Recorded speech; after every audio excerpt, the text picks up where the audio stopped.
안녕하세요. 저는 시댁의 과도한 금전 요구로 결국 파국을 맞이한 40대 여성입니다.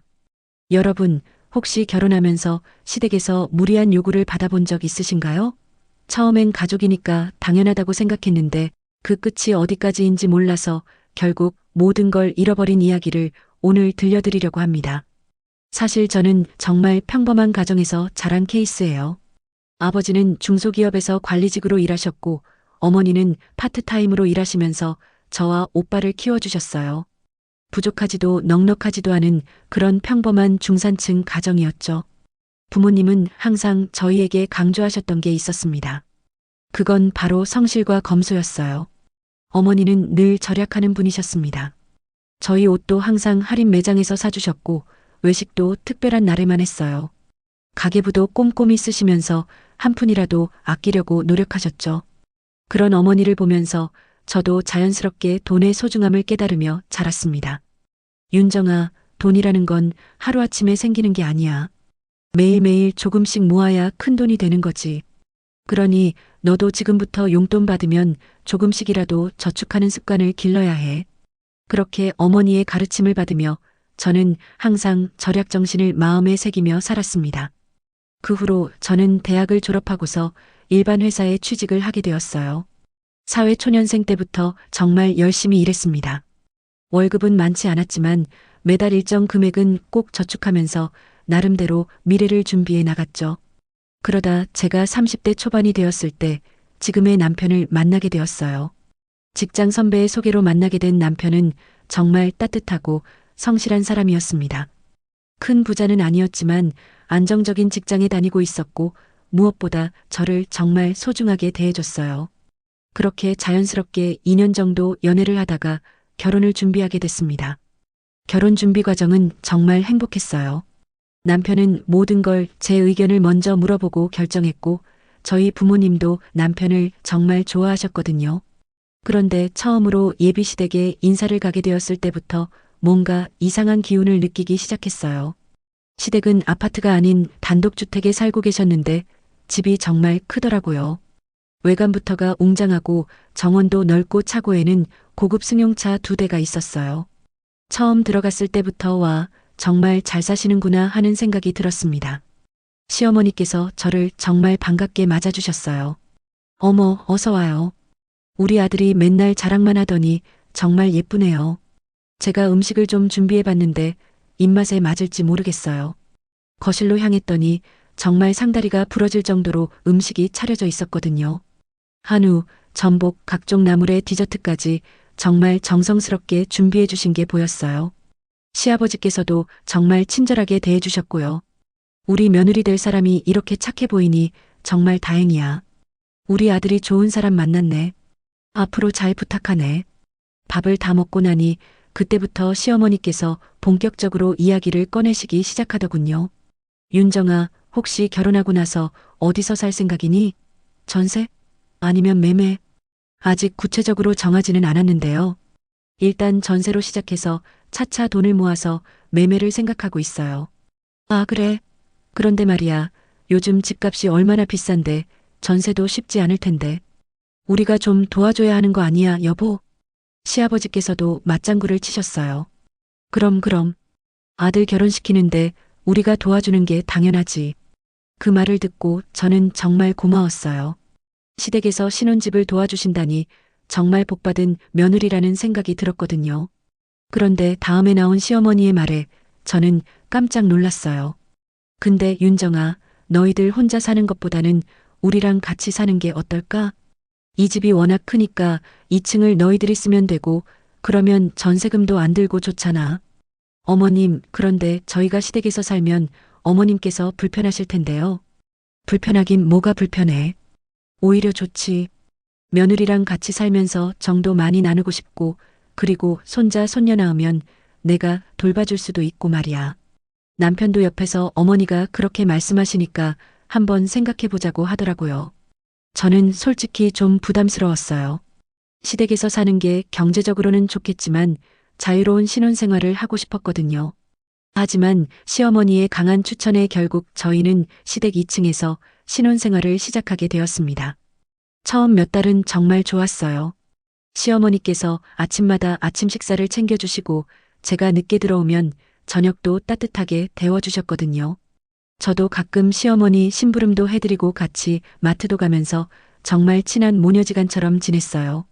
그런데 결혼한 지 반년쯤 되었을 때부터 시어머니의 태도가 조금씩 달라지기 시작했어요. 처음엔 별거 아닌 것부터 시작되었습니다. 윤정아, 요즘 생활비가 좀 많이 나가네. 전기세, 수도세 이런 것들 말이야. 너희가 2층 쓰니까 당연히 더 나갈 수밖에 없지 않겠어? 아, 네. 그럼 저희가 공과금 반씩 부담할까요?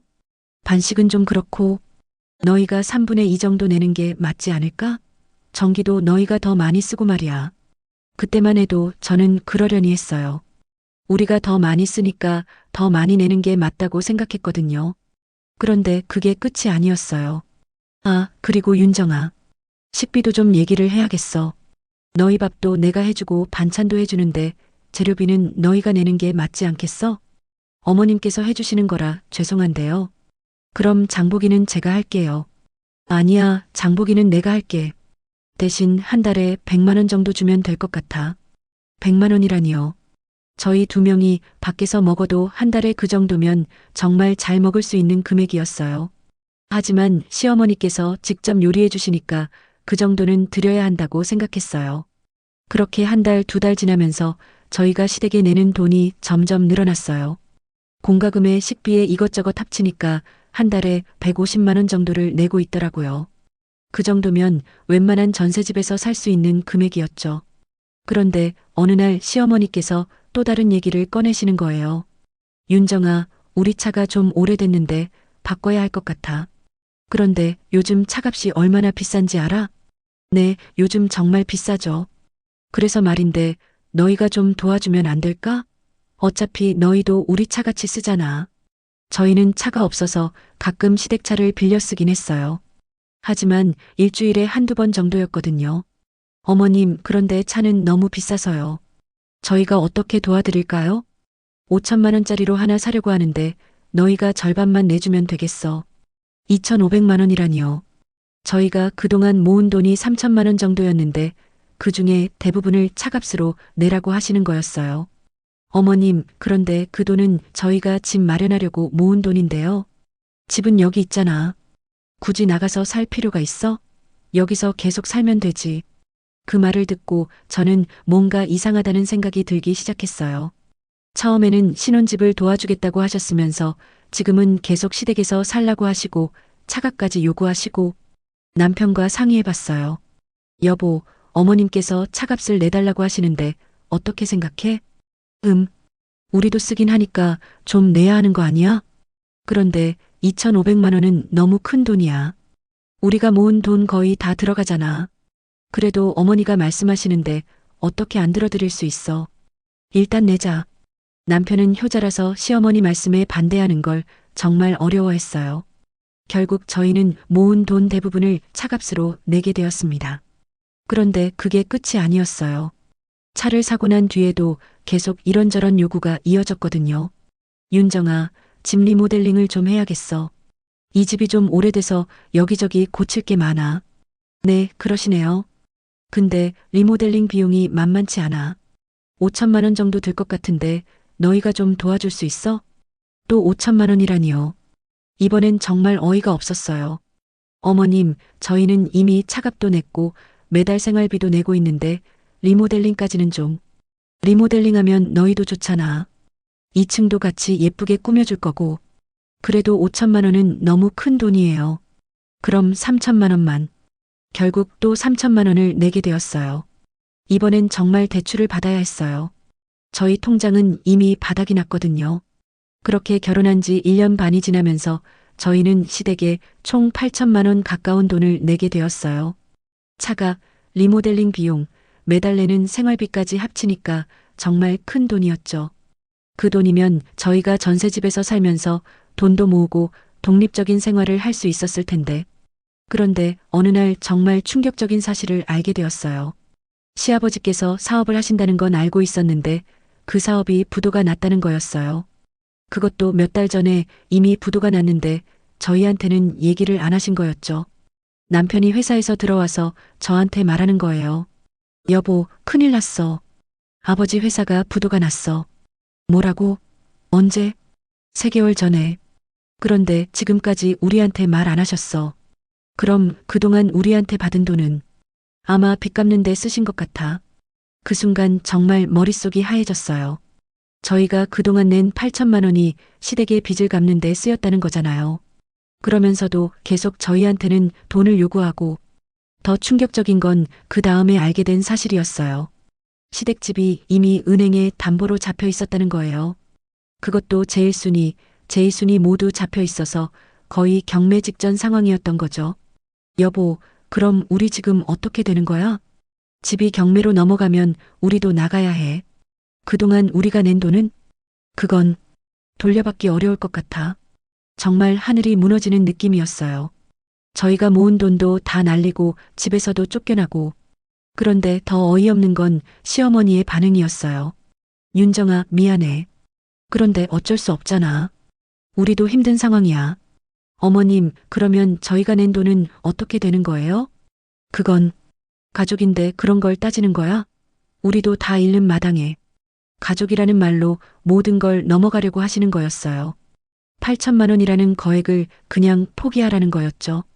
여보, 어머니 아버지도 힘드신데 우리가 돈 얘기를 할 수는 없잖아. 그래도 우리가 낸 돈인데 가족끼리 그런 걸 따져서 어떻게 해.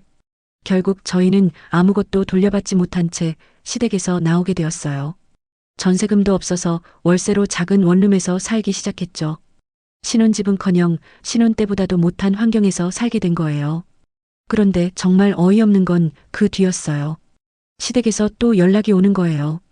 윤정아, 우리가 임시로 갈 곳이 없어서 그런데 너희 집에서 며칠 있을 수 있을까? 원룸에 시댁 식구들이 들어온다고요? 정말 말도 안 되는 소리였어요. 어머님, 저희 집은 너무 작아서 불가능해요. 그래도 며칠인데 뭐 어때? 가족인데. 또 가족이라는 말이 나오더라고요. 가족이라는 이름으로 모든 걸 당연시하시는 거였어요. 저는 그때 정말 화가 머리끝까지 났어요. 어머님, 저희가 그동안 낸 8천만 원은 언제 돌려주실 건가요? 아, 그건 나중에 형편이 나아지면. 나중이 언제예요? 구체적으로 말씀해 주세요. 윤정아, 내가 너무 각박하게 구는 거 아니야? 우리가 언제 너한테 모질게 한 적이 있어? 모질게 안 했다고요? 저희 돈 8천만 원을 가져가 놓고 모질게 안 했다고 하시는 거예요? 결국 저는 남편과 큰 싸움을 하게 되었어요. 여보, 이건 너무한 거 아니야? 시댁에서 우리 돈 다 가져가 놓고 집까지 와서 살겠다고 하는데 당신은 왜 아무 말도 안 해? 그래도 부모님인데. 부모님이면 며느리 돈 빼먹어도 되는 거야? 빼먹었다는 게 아니라 어쩔 수 없는 상황이었잖아. 어쩔 수 없는 상황이면 미리 말이라도 했어야지. 우리한테 계속 거짓말하면서 돈만 받아간 거잖아. 남편은 끝까지 시댁 편만 들더라고요. 그때 저는 깨달았어요. 이 사람과는 더 이상 같이 살 수 없다는 걸요. 그래서 저는 이혼을 결심했습니다. 남편은 처음에는 말도 안 된다고 했지만 저는 이미 마음을 굳힌 상태였어요. 이혼 소송을 진행하면서 재산 분할을 요구했어요. 8천만 원에 대한 반환도 요구했고요. 하지만 시댁에서는 그런 돈을 받은 적이 없다고 잡아떼더라고요. 다행히 저는 모든 돈을 보낼 때마다 계좌이체 내역을 캡처해서 저장해뒀어요. 그리고 시어머니와 주고받은 카카오톡 메시지도 모두 보관하고 있었죠. 그 증거들로 법정에서 인정받을 수 있었어요. 결국 이혼이 성사되었고 저는 5천만 원 정도를 돌려받을 수 있었어요. 8천만 원 중에 5천만 원이니까 3천만 원은 날린 셈이지만 그래도 다행히 일부는 돌려받았죠. 그런데 정말 놀라운 반전이 있었어요. 이혼하고 나서 6개월 뒤에 시아버지로부터 연락이 온 거예요. 윤정아, 나야. 할 얘기가 있는데 한번 만날 수 있을까? 무슨 일이신지 전화로 말씀해 주세요. 전화로 하기엔 좀 그렇고 꼭 만나서 얘기하고 싶어. 결국 저는 시아버지를 만나게 되었어요. 그런데 시아버지가 하신 말씀은 정말 충격적이었습니다. 윤정아, 미안해. 사실 우리가 너한테 거짓말을 했어. 네? 무슨 거짓말이요? 회사 부도도 거짓말이고 집이 경매에 넘어간다는 것도 거짓말이야. 뭐라고요? 사실 우리는 부도도 안 났고 집도 멀쩡해. 다만 큰아들이 사업 실패로 빚을 많이 져서 그 빚을 갚기 위해 돈이 필요했던 거야. 큰아들이라니요. 남편한테는 형이 하나 있었는데 외국에서 사업한다고 하면서 몇 년째 연락이 없었거든요. 그 빚이 얼마나 되는데요? 2억 정도. 그래서 어떻게든 돈을 마련해야 했는데 윤정아가 착하니까 도움을 받을 수 있을 거라고 생각했어. 정말 어이가 없었어요. 큰아들 빚을 갚기 위해 저희를 속이고 돈을 뜯어낸 거였어요. 그럼 지금까지 저희한테 한 말들이 다 거짓말이었다는 거네요? 미안해. 정말 미안해. 그런데 큰아들이 힘들어해서 어쩔 수 없었어. 그래서 저희를 속인 거요? 저희 인생은 어떻게 되는 건데요? 그래서 이렇게 찾아온 거야. 돈을 다 돌려줄게. 그리고 재혼하면 신혼집도 사줄게. 갑자기 돈을 다 돌려주겠다니요. 그럼 처음부터 돈이 있었다는 얘기잖아요. 지금까지 없다고 하신 건 뭐예요? 큰아들 빚을 갚고 나니까 이제 여유가 생겼어. 그리고 사실 우리 아들도 너를 아직도 많이 그리워해. 다시 만날 생각은 없어? 정말 황당했어요. 저희를 속여서 돈을 뜯어내놓고 이제 와서 다시 만나자고 하시는 거예요. 죄송하지만 그럴 생각 없어요. 그리고 돈도 이미 받을 만큼 받았으니까 더 이상 연락하지 마세요. 그렇게 저는 시아버지와의 연락을 끊었어요. 지금 생각해보니 처음부터 계획적으로 저희를 이용한 거였더라고요. 착한 며느리가 돈을 내줄 거라고 생각하고 온갖 거짓말로 돈을 뜯어낸 거죠. 이번 일을 겪으면서 저는 정말 많은 걸 깨달았어요. 가족이라는 이름으로 무리한 요구를 하는 사람들이 있다는 것, 그리고 그런 요구에 무조건 응해주면 안 된다는 것을요. 지금은 이혼한 지 2년이 넘었는데 저는 다시 새로운 삶을 살고 있어요. 작은 회사이지만 제가 좋아하는 일을 하고 있고 조금씩 돈도 모으고 있어요. 혼자 사는 것도 나쁘지 않더라고요. 가끔 주변에서 재혼 얘기를 하시는 분들도 있지만 아직은 혼자가 편해요. 이번 일로 사람을 보는 눈도 생겼고 함부로 믿지도 않게 되었거든요. 여러분들도 혹시 결혼 후에 시댁이나 처가에서 과도한 금전적 요구를 받으신다면 처음부터 명확한 선을 그어두시길 바라요. 가족이라는 이름으로 포장되어 있어도 결국은 돈 문제거든요. 그리고 그런 요구가 계속 반복된다면 더 큰 문제가 될 수 있어요. 저는 처음에 시댁을 도와드리는 게 당연하다고 생각했어요. 가족이니까, 며느리니까 해야 할 일이라고 여겼죠. 하지만 그게 얼마나 순진한 생각이었는지 뒤늦게 깨달았어요. 사실 제일 화가 났던 건 거짓말이었어요. 정말 어려운 상황이라면 도와드릴 마음도 있었거든요. 하지만 큰아들 빚을 갚기 위해 저희를 속이고 이용한 건 정말 용서할 수 없었어요. 그리고 남편도 마찬가지였어요. 끝까지 저보다는 부모님 편을 들더라고요. 며느리가 아무리 억울해해도 부모님이 하시는 일이니까 어쩔 수 없다는 식이었죠. 그런 남편과는 더 이상 함께할 수 없었어요. 지금 돌이켜보면 그때 이혼한 게 정말 잘한 일이라는 생각이 들어요. 만약 계속 참고 살았다면 더 큰 돈을 빼앗겼을 수도 있거든요. 시댁에서는 저를 완전히 호구로 봤을 테니까요. 요즘은 정말 편하게 살고 있어요. 작은 투룸 전셋집에서 혼자 살고 있는데 아무도 저한테 돈을 달라고 하지 않으니까 얼마나 자유로운지 몰라요. 제가 번 돈을 제 마음대로 쓸 수 있고 누구 눈치도 보지 않아도 되고요. 물론 가끔은 외로울 때도 있어요. 특히 명절이나 기념일 같은 때는 혼자라는 게 좀 쓸쓸하기도 하죠. 하지만 그래도 그때처럼 스트레스 받으며 사는 것보다는 훨씬 나아요. 그리고 제가 이 경험을 통해 얻은 교훈이 하나 더 있어요. 돈 문제는 반드시 증거를 남겨둬야 한다는 거예요. 저도 처음에는 가족인데 뭘 그런 걸 다 기록하냐고 생각했거든요. 하지만 나중에 그 증거들 덕분에 일부라도 돈을 돌려받을 수 있었어요. 카카오톡 대화 내용, 계좌이체 내역, 심지어 통화 녹음까지 모든 걸 다 저장해뒀어요. 처음에는 시댁에서 그런 증거가 있다는 걸 몰랐으니까 없다고 잡아댔지만 증거를 제시하니까 어쩔 수 없이 인정할 수밖에 없었던 거죠. 결혼이라는 게 정말 두 사람만의 문제가 아니더라고요. 양쪽 가족들이 모두 중요한 요소였어요. 아무리 본인이 좋은 사람이어도 가족이 문제가 있으면 결국 힘들어질 수밖에 없거든요. 그래서 앞으로는 연애할 때도 상대방 가족과의 관계를 더 신중하게 살펴볼 생각이에요. 돈에 대한 가치관이 어떤지, 며느리나 사위를 어떻게 대하는지, 무리한 요구를 하지는 않는지, 이런 것들을 미리 알아보는 게 중요하다고 생각해요. 지금 저는 정말 새로운 삶을 살고 있어요. 힘들었던 시간들도 있었지만 그 경험을 통해 더 강해졌다고 생각해요. 그리고 제가 정말로 소중하게 여겨야 할 것들이 무엇인지도 깨달았고요. 돈도 중요하지만 그보다 더 중요한 건 나 자신의 행복이더라고요. 아무리 가족이라고 해도 저를 이용하고 속이는 사람들과는 함께 할 수 없어요. 그런 사람들 때문에 제 인생이 망가질 수는 없거든요. 여러분들도 혹시 비슷한 상황에 처하신다면 용기를 내시길 바라요. 처음에는 힘들고 무섭겠지만 결국에는 더 나은 삶이 기다리고 있을 거예요. 저처럼 말이에요. 그리고 무엇보다 자신을 믿으세요. 여러분이 느끼는 그 이상한 기분, 뭔가 잘못됐다는 그 직감을 무시하지 마세요. 저도 처음부터 뭔가 이상하다는 느낌이 있었거든요. 하지만 가족이니까, 며느리니까 하면서 그 느낌을 무시했던 게 가장 큰 실수였어요. 앞으로는 제 직감을 더 믿고 살아갈 생각이에요. 그리고 누구든지 저를 이용하려고 한다면 단호하게 거절할 거예요.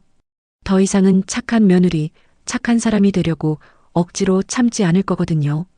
제 이야기가 조금이라도 여러분들께 도움이 되었으면 좋겠어요. 그리고 혹시 지금 힘든 상황에 계신 분들이 있다면 포기하지 마시고 끝까지 싸우시길 바라요. 여러분에게도 분명히 더 좋은 날들이 올 거예요. 저는 이제 정말 자유롭고 행복한 삶을 살고 있어요. 비록 혼자지만 아무도 저를 이용하지 않고 속이지 않는 이 평화로운 일상이 정말 소중해요. 앞으로는 더 신중하게, 하지만 두려워하지 않고 새로운 사랑도 찾아볼 생각이에요. 여러분들의 인생도 앞으로 더욱 밝고 행복하시길 바라며 제 사연은 이만 마치도록 하겠습니다. 긴 시간 들어주셔서 정말 감사합니다.